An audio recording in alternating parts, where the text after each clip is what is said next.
I am Dr. Nanda Rajaneesh.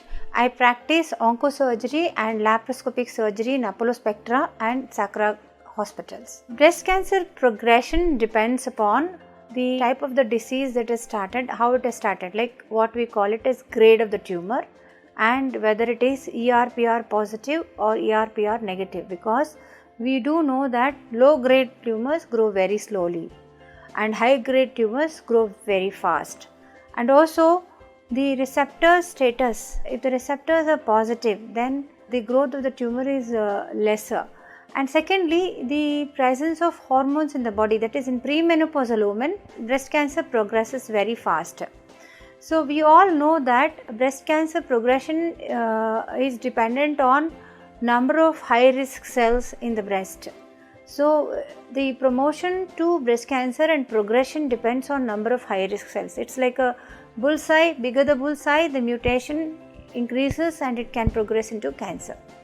And after development of the cancer cell, the grade of the tumor is going to decide whether it progresses into cancer very fast or very slowly.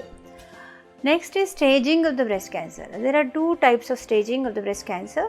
One is clinical staging. So lot of times we depend on clinical staging, and it is simpler for a patient also to understand. Other one is TNM staging.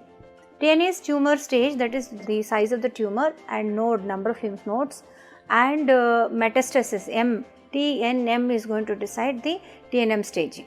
Whereas the clinical staging is when it is the breast lump smaller in size, means it is well defined within the breast.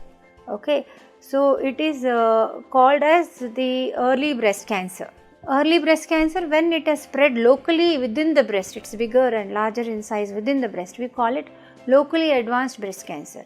Third one is metastatic breast cancer. So this is a most simpler, the classification of the breast cancer, clinical classification, which we use very often. Early breast cancer, locally advanced breast cancer, and metastatic breast cancer, because this is going to decide in a big way whether the breast, how it progresses, and what are the kind of treatment that can change, and it can depend on this, and prognosis of the breast cancer is dependent on clinical staging.